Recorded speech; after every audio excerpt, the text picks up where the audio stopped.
also. My name is Halima. Last name is Muti. Halima Muti. My dad is Upa Muti. You may remember him. I don't know. My mom was Malika Muti. I am the oldest of five children, and two girls and three boys. I was raised in a Dar. All I knew was a Dar. Everything I did was a Dar.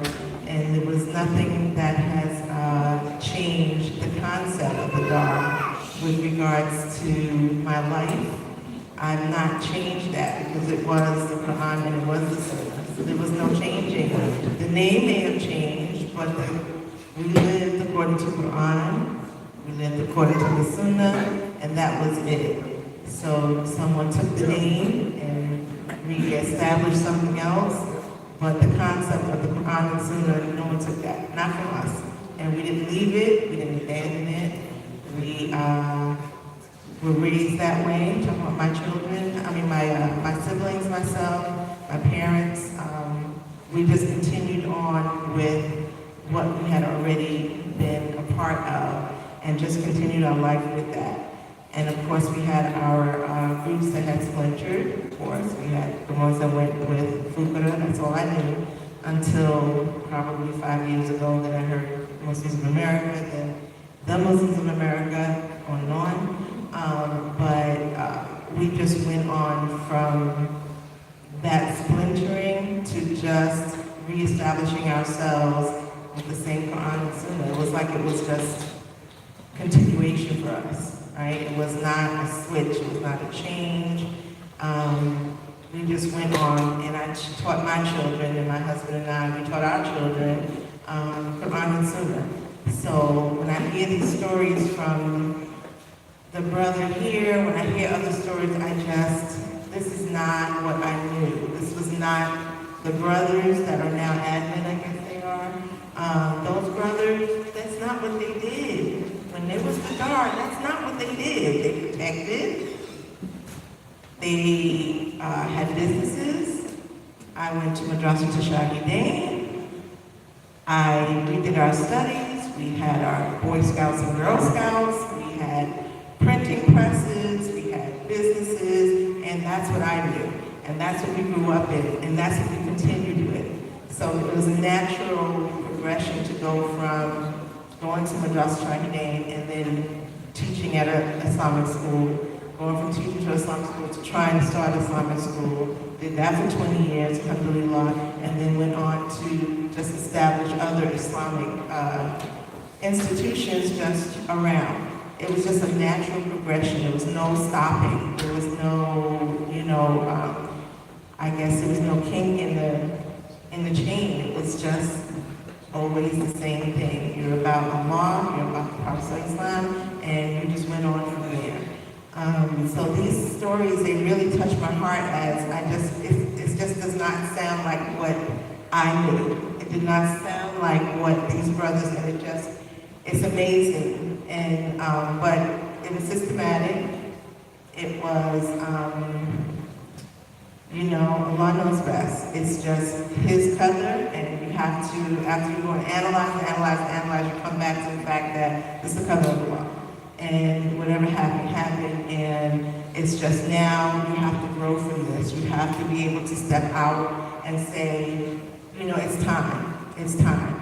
There's something that always sat with me when I hear, I guess, people of TMOA who always talk about Prophet Musa alayhi salam, and the fact that he, Khidr was told to, told Prophet Musa alayhi salam that he's to hear and obey, and that was like the basis of everything was hear and obey, and that was always used. And I'm saying there's so much more to Prophet Musa's story, alayhi salam. It was so much more. I'm like, how about you guys concentrate on the fact that Allah allowed them to wander for 40 years because of the worship of the calf? Guess what? It's 2022. In my book, that's 40 years. So it's time to roll over. It's time to roll over. I don't know what else I can do, but this is the only thing, and I'm saying there's so much more that other than hear and obey. I mean, alhamdulillah, hear and obey, yes, of course, but there's just so much more to it. But anyway, if you have any questions for me, now remember, I was young, just a toddler, no, I wasn't a toddler, but maybe 14, 15, at the time when everything splintered for me in my life, in my world. And my story is going to be way different than, say, Brother Ali Muhammad, because he was a full adult when everything splintered. So my story is going to be way different than that. But if you have questions, I'm certainly able to answer what I can, inshallah. First question we have is to Halima. And the question is that you attended the school, the Dar Islam movement, and now you work in the school that serves the Ummah, that is actually hosting the event for people who have left the cult of TMOA. Tell us how this feeling, how this coming a full circle makes you feel. That's loaded.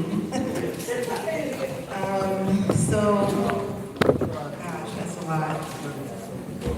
It makes, first of all, I'm not in this alone, right? I'm just being utilized. It's not like I went out and said, okay, you know what? We have a hall now. I have access to a hall now. Let me go in. I'm just being utilized. I am part of the puzzle that's being put together. I'm just here. Allah used me. That's it. So, alhamdulillah, thinking now, again, I keep talking about the qadr.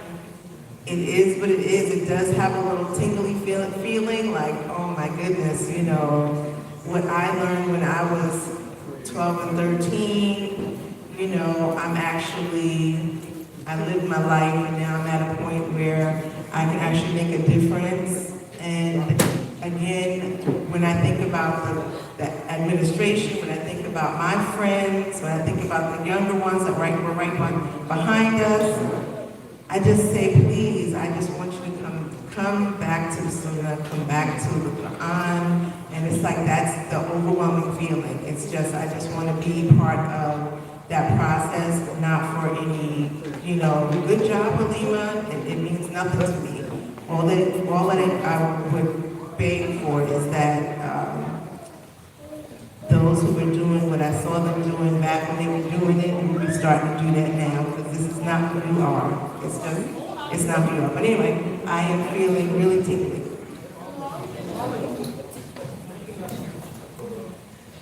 We got a lot of questions coming in for you.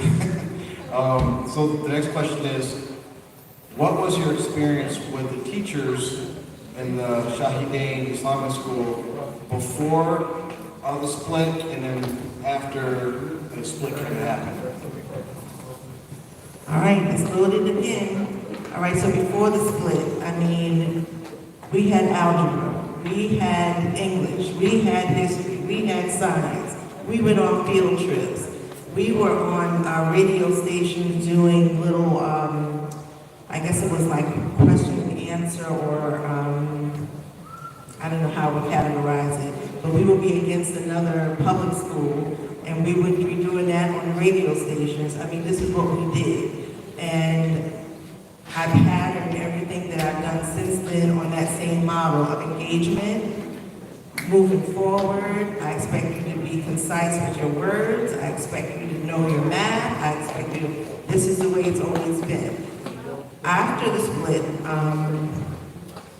so I remember when we understood that it was actually ugly. Now, we're young, we don't know. We don't know what's going on all the way. All we know is that we were told, you know, this person's flying around doing this thing, and if you say certain words, you're invisible. And so as a young person, you look at that like, what? I mean, that's all we knew, right? So we didn't know how ugly it was for our dads, our booths. We didn't know what the companions were going through. So when Brother Ali Muhammad says what he says, and I listened to his interview, we had no idea what was going on. Still, I learned from that to know that that's what was their concept of what's going on. We just knew there were things that we were not going to stand for, but we were only 13, 14. How much standing are we going to do? So we knew that it was becoming ugly when we were starting to be sung songs to that was calling us Munafiqin and Munafiqun. Once that became part of our story, then that's when our eyes were like, oh snap, this is ugly. And that's when it started to be clear that our place was no longer there. But that's kind of the way we kind of got that understanding that there was no more algebra, there was no more, you know, all the good memories, they were gone. And even then we tried to make, you know, oh, they're just, oh, but it was literally being led by the teachers who just taught us Akida, who we learned Mubadi from. We learned, it's coming from these people, our actual teachers. And they're taking the little kids in the back and they're teaching them a song, and they come out and they sing it to us, and they're calling us Munafiqun, and that's when we're like, oh, okay, I see where this is going. So I think that's the difference.